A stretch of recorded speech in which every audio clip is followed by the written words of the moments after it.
Welcome to Suman TV. నేను మీ Suman TV Nag. Kolkata ఇన్సిడెంట్‌కి సంబంధించి కోర్టులో అంటే సుప్రీం కోర్టులో ట్రయల్స్ నడుస్తూనే ఉన్నాయి.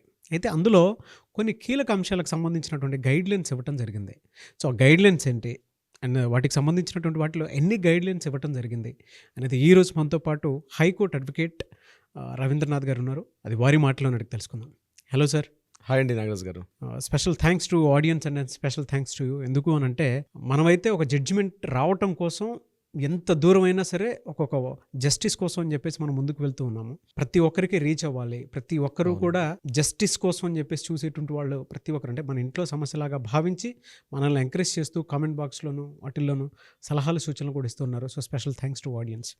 అయితే కోర్టులో కొన్ని కీలక అంశాల మీద ట్రయల్స్ నడుస్తూ ఉండగానే కొన్ని గైడ్లైన్స్ రావడం జరిగింది. వేటికి సంబంధించినటువంటి గైడ్లైన్స్ అవి అంటే ఈ కేసులో పర్టికులర్గా? ఈ కలకట్ట కేసు సంబంధించి నాగరాజ్ గారు సుప్రీంకోర్టు ట్రయల్ స్టార్ట్ చేసింది.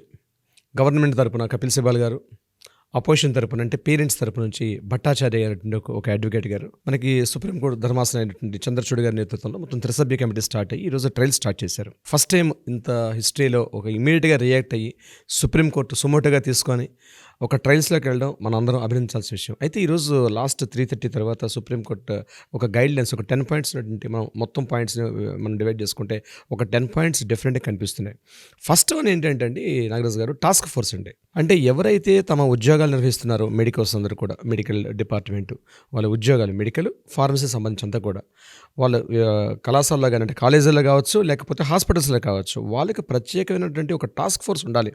విజిలెన్స్ ఫోర్స్ ఎలా ఉంది, ఇప్పుడు యాంటీ కరప్షన్ అవినీతి నిరోధక శాఖ ఎలా ఉంది, ఒక్కొక్క డిపార్ట్మెంట్స్ ఎలా అవుతున్నాయో మెడికోస్ని ప్రొటెక్ట్ చేసిన ఉద్యోగాలు చేసేటప్పుడు కానీ లేకపోతే చదువుకునేటప్పుడు ముఖ్యంగా మెడికోస్ సంబంధించి ఒక టాస్క్ ఫోర్స్ అనేది ఒక వ్యవస్థ ఉండాలి అనే ఫస్ట్ ఒక పాయింట్ గైడ్లైన్స్. అందులోనూ కూడా ఉమెన్స్కి సంబంధించి అంటే ఆల్రెడీ కొన్ని డాక్టర్ సంబంధించిన స్పెషల్ యాక్ట్స్ ఉన్నాయి.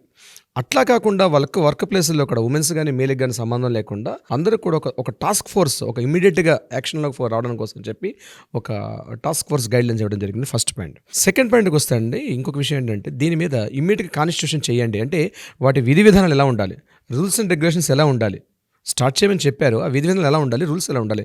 దీనికి సంబంధించి ఒక 9 మంది ఒక మేధావులతోటి, డాక్టర్స్ మేధావులతోటి కలిసి ఒక కమిటీని ఏర్పాటు చేసుకోమని చెప్పింది. వాళ్ళకు కొంత టైం పీరియడ్ ఇచ్చి ఈ టైంలోగా ఆ గైడ్లైన్స్ అన్నీ కూడా వాళ్ళు ఇస్తే దాన్ని మళ్ళీ ఒక డ్రాఫ్టింగ్ చేసి ఫైనల్ డ్రాఫ్టింగ్ తోటి ఒక రిపోర్ట్ తయారు చేశారు. అయితే గొప్ప విషయం ఏంటంటే ఈరోజు మన హైదరాబాద్ ఉన్నటువంటి ఏజీ హాస్పిటల్ నాగేశ్వర రెడ్డి గారు కూడా అందులో ఒక సభ్యుడిగా అందులో ఉండడం జరిగింది.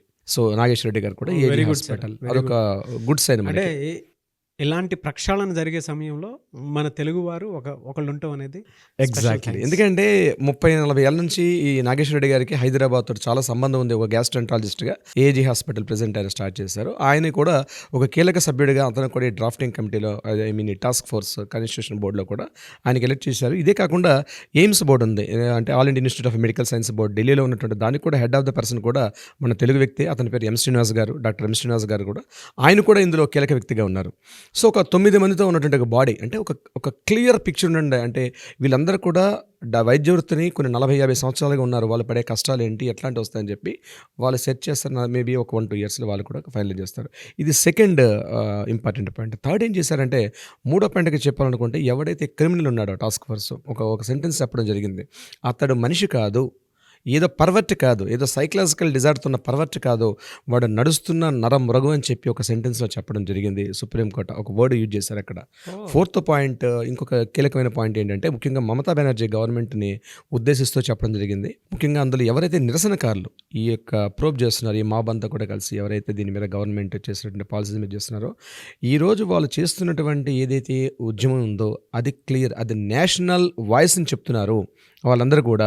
ఫోర్త్ పాయింట్ ఏం చెప్పారంటే నిరసనకారులు ఏదైతే ఏర్పాటు చేసుకుని ఒక మూకుమ్మడిగా తమ గలవెత్తుతున్నారో ఆ నిరసనకారులు that is the national voice, catharsis అంటారు దాన్ని. అంటే ఒక బాధని వ్యక్తపరుస్తున్నారు, వాళ్ళని సర్ప్రెస్ చెయ్యొద్దు అనే క్లియర్ గైడెన్స్ అందులో చెప్పడం జరిగింది. ఫోర్త్ పాయింట్ నాగరాజ్ గారు. సో ఫిఫ్త్ పాయింట్ ఏం చెప్పారంటే కాలేజీ మేనేజ్మెంట్ ఏదైతే సందీప్ ఘోష్ ప్రిన్సిపాల్ని ఉద్దేశిస్తూ మాట్లాడుతూ అతను సాక్ష్యాధారాలను తారుమారు చేయడం, అలాగే ఎవిడెన్సెస్ని కూడా అక్కడ అవి లేకుండా చేయడం అనే విషయం మీద చెప్పడం జరిగింది.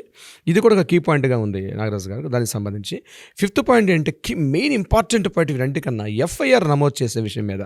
అంటే మర్డర్ జరిగి ముందు రోజు 8వ తారీఖు నాడు అర్ధరాత్రి అంటే ఎర్లీ మార్నింగ్ ఏదైతే మనం అనుకున్నాం 3 to 6 మధ్య జరిగింది ఏదైతే మర్డర్ ఉందో ఎఫ్ఐఆర్ నమోదు చేయడం మాత్రం ఆల్రెడీ అటాప్సీలు అంటే ఏది పోస్ట్ మార్టమ్స్ పబ్లిక్ రావడం సింగిల్ మ్యాజిస్ట్రేట్ మన ఎంక్వైరీస్ చేయడం ఇవన్నీ ఇంట్రాగేషన్స్ అన్నీ అయిన తర్వాత మిడ్ నైట్ అంటే 9th మిడ్ నైట్ 11:45కి చేశారంటే ఇది డెడ్ బాడీని హ్యాండ్ ఓవర్ చేశారు పోస్ట్ మార్టం అయిన తర్వాత ఈవినింగ్ 6:47 చేసిన తర్వాత 6:40 to 11:45 ఆ పర్టికులర్ టైంని కూడా మెన్షన్ చేశారు. అంటే ఆల్మోస్ట్ 3 to 4 hours ఎందుకు మీరు డిలే చేశారు, అది మిడ్ నైట్ ఎఫ్ఐఆర్ రావాల్సిన అవసరం ఏమొచ్చిందని చెప్పి గవర్నమెంట్ని ఉద్దేశిస్తూ మాట్లాడారు ఆ లోకల్ గవర్నమెంట్ సంబంధించి. ఏదైతే అక్కడ లోకల్గా జరుగుతున్నటువంటి ఈ మమతా బెనర్జీ గవర్నమెంట్ని ఇందులో క్లియర్గా ఇన్వాల్వ్మెంట్ కావద్దు.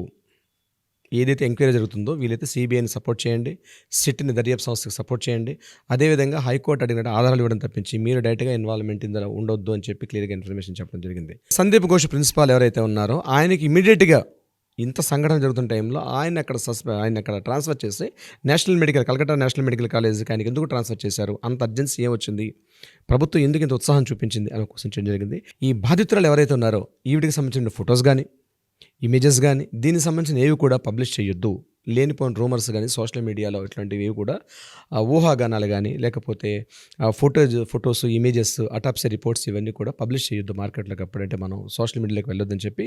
ఈ ఇంకొక పాయింట్ ఏంటంటే దీంతో పాటు యాడ్ ఆన్ చేశారు రేపు 22nd అంటే ఈరోజు 20 రేపు 22nd ఆ రోజు ఏం చేయాలంటే అటు సిబిఐ వరకు స్టేట్ గవర్నమెంట్ కూడా ఇద్దరు కూడా 2 ఇచ్చి అసలు ఇప్పటివరకు మీరు ఏం చేశారు, ఎంత డెవలప్మెంట్ ఏం చేశారు, మీ ప్రోగ్రెస్ ఏంటి, సిబిఐ కూడా గైడ్లైన్స్ ఇచ్చారు. ఇప్పటివరకు ఎవరెవరికి ఇంట్రాగేషన్స్ చేశారు, ఏమేమి ఎవిడెన్స్ తీసుకున్నారు అవన్నీ కూడా కోర్టు ముందు సబ్మిట్ చేయమని చెప్పి సుప్రీంకోర్టు క్లియర్ ఆర్డర్స్ ఇచ్చింది. రేపు 22nd థర్స్డే పడింది. ఆ రోజు 22nd నాడు గైడ్లైన్స్ ప్రకారం సిబిఐ వాళ్ళు ఇవ్వాల్సి వస్తుంది. At the same time Mamata Banerjee కూడా గవర్నమెంట్ పరంగా అంటే ప్రభుత్వ యంత్రాంగం పరంగా మీరు ఇటువంటి ప్రికాషన్స్ తీసుకున్నారు. దీంట్లో ఇప్పటివరకు 25 మంది చాలా వరకు అరెస్ట్ చేశారు. 25 మంది సాక్షులను కూడా అంటే వాళ్ళ ఫ్రెండ్స్ వీళ్ళ ఫ్రెండ్స్ మొత్తం ఉంటారు కదండి కాలేజీలో ఈ జరిగిన సంఘటన సంబంధించి రిలేటెడ్ ఫ్రెండ్స్ వీళ్ళందరినీ ఇంట్రాగేషన్ చేశారు. ఇప్పటివరకు అరెస్టులు మాత్రం చేసింది ఒక సంజయ్ కపూరే. బట్ ఇప్పటివరకు ఈ సందీప్ ఘోష్ ఎవరైతే ఉన్నాడో కేవలం ఆయన 4-5 సార్లు పిలిచి మాట్లాడడం జరిగింది. ఇప్పుడు కూడా నా వ్యక్తిగతంగా నేనేమంటున్నానంటే సందీప్ ఘోష్ కూడా అనే వ్యక్తి బయట ఉండడం కరెక్ట్ కాదు. అతన్ని కూడా కస్టడీలో తీసుకొని అతన్ని కూడా రిమాండ్లో తీసుకుంటేనే, లేకపోతే సాక్షి ఆధారాలు తారుమారే అవకాశం ఉంటుంది. ముఖ్యంగా అరెస్ట్ చేసే అర్థం ఏంటి, రిమాండ్ ఎందులో తీసుకుంటారు, ఒక పర్సన్ని రిమాండ్ జ్యుడిషియల్ రిమాండ్ కావచ్చు లేదా పోలీస్ కస్టడీలో తీసుకుంటారు. ఎందుకంటే సాక్షి ఆధారాలు తారుమారు అవ్వకూడదు. ఎప్పుడైతే సాక్ష్యాలు తారుమారు చేశారో ఫైనల్ జడ్జిమెంట్ విషయంలో దీని యొక్క ఇంపాక్ట్ ఉంటుంది. ఇప్పటికే డిలే జరిగింది సందీప్ ఘోష్ని. నేనేమంటున్నానంటే డిమాండ్ చేస్తున్నాను మన ఆడియన్స్ కానీ నా పర్సనల్ యాజ్ ఏ అడ్వకేట్ నా ఒపీనియన్ అంటే సందీప్ ఘోష్ ఇమీడియట్గా కస్టడీలో తీసుకుంటే, లేకపోతే ఆయన బయట ఉన్నాడంటే డెఫినెట్గా సాక్ష్యాధారాలు తారుమారే అవకాశం ఉంటుంది. సో ఇప్పటికైనా మించిపోయింది లేదు, అలా ఆశిద్దాం. ఆయన రిమాండ్లో తీసుకుంటే మరిన్ని విషయాలు వెలుగులోకి వచ్చే అవకాశం ఉంటుంది. ఆశిద్దాం సార్. నిజంగానే అంటే మీరు చెప్పినట్లు మనతో పాటు ఆడియన్స్ ఉన్నారు. ప్రక్షాళన అయితే ఒకటి మొదలైంది. ప్రతి ఒక్కరూ జస్టిస్ కావాలని పోరాడేటువంటి వాళ్ళు ఉన్నారు, కావాలనుకునేటువంటి వాళ్ళు ఉన్నారు. ఎప్పటికప్పుడు అప్డేట్స్ని మేము ఇచ్చేటువంటి అప్డేట్స్ని మీరు ముందుకు తీసుకొని వెళ్తూ అండ్ దాంతోపాటు మాకు కొన్ని సలహాలు సూచనలు ఇస్తూ ఉన్నారు. దీని మీద చేయండి, దీని మీద మాట్లాడండి అని చెప్పేసి. నాగరాజ్ గారు దీని మీద చేయండి, మీరు దీని మీద మాట్లాడండి అండ్ రవీంద్రనాథ్ గారితో డిస్కస్ చేయండి, ఈ పాయింట్స్ని కొంచెం మాట్లాడి పెడితే చాలా బాగుంటుంది, త్వరగా న్యాయం జరిగే అవకాశం ఉంటుందేమో, మీతో పాటు మేము ఉన్నాము అని చెప్పేసి మాతో పాటు వచ్చేటువంటి ప్రతి ప్రేక్షకుడికి కామెంట్ బాక్స్లో కామెంట్ రూపంలో మీరు ఇచ్చేటువంటి ఒక్కొక్క మెసేజ్ మాకు చాలా బాగా అంటే విలువైనటువంటి సమాజానికి ఇంకెంత త్వరగా మంచి జరగాలనేటువంటి ఉద్దేశంతో ముందుకెళ్ళొచ్చు అని చెప్పడానికి. సో చాలా విషయాలు మీరు నేర్పిస్తూ ఉన్నారు అండ్ దాంతోపాటు మీరు మాతో పాటు ఉన్నారు. Thank you so much. And ప్రతి ఒక్కరూ కూడా న్యాయం కోసం ఫైట్ చేస్తున్నారు, ముందుకు వస్తూ ఉన్నారు అండ్ అదే కంటిన్యూ చేస్తాము. న్యాయం జరిగేంత వరకు మీరు మాతో పాటు, మేము మీతో పాటునే ఉంటాము. And special thanks to you Ravindranath garu. As a advocate చాలా టైం ఇచ్చి ప్రతి దాంట్లోనూ కూలంకషంగా మన తెలుగు ఆడియన్స్కి అర్థమయ్యేలాగా ప్రతి దాని మీద కేస్ స్టడీ తీసుకుని అంటే రీడ్ చేసి మరి దాంతోపాటు ఏం జరుగుతుంది ఏంటి అనేది 24 hours మానిటర్ చేసి కేసు మీద ఏదైతే ఉందో దాని మీద ప్రతిదీ కూలంకషంగా క్లుప్తంగా మాట్లాడుతూ ఉన్నారు. Thank you so much Ravindranath. ముఖ్యంగా దీనిలో మీకు కూడా నాగరాజు గారు చెప్పాలి, ఎందుకంటే ఒక మీడియాలో ఉంటూ ఒక సామాజిక బాధ్యత కలిగి ఉన్నారు మీరు. ఎందుకంటే ఇది సమాజంలో జరిగేటువంటి జరగకూడదు. అవును. కాబట్టి మీరు ఒక బాధ్యతగా మీరు ముందుగా ఇన్స్పిరేషన్ తీసుకోగలిగితేనే ఇట్లాంటివి మనం ముందుకు తీసుకెళ్ళడానికి అవకాశం ఉంటుంది. సో ఈ విషయంలో మీకు కూడా ప్రత్యేక ధన్యవాదాలు తెలుపుతున్నాను నాగరాజు గారు. Thank you sir. Suman TV వారు కూడా ఈ సందర్భంగా మనం తెలుపుకోవాల్సిన అవసరం ఉంది. ఎందుకంటే ఆ వ్యవస్థ ఉంటేనే కొన్ని వేల మందికి, లక్షల మందికి చేరే అవకాశం ఉంటుంది. మీ వాయిస్ ద్వారా, నా వాయిస్ దగ్గర త్వరగా న్యాయం జరిగే అవకాశం ఉంటుంది. నిజంగా అవునండి నాగరాజు గారు. Special thanks to Suman TV system కూడా అండి. అవును సార్. ఇవాళ ఆడియన్స్ మమ్మల్ని ఆ స్థాయిలో తీసుకెళ్ళి కూర్చోపెట్టము అండ్ ఒక రైట్ జడ్జిమెంట్ కోసం వాళ్ళు ఏ విధంగా అయితే ఎదురు చూస్తూ ఉన్నారో అవునండి. మేము కూడా అదే ఉద్దేశంతో ముందుకు వెళ్తూ ఉన్నాము. సో ప్రతి ఒక్కరి సపోర్ట్ ఆ విధంగానే ఉంది కాబట్టి thank you. Thank you so much Nagaraju గారు.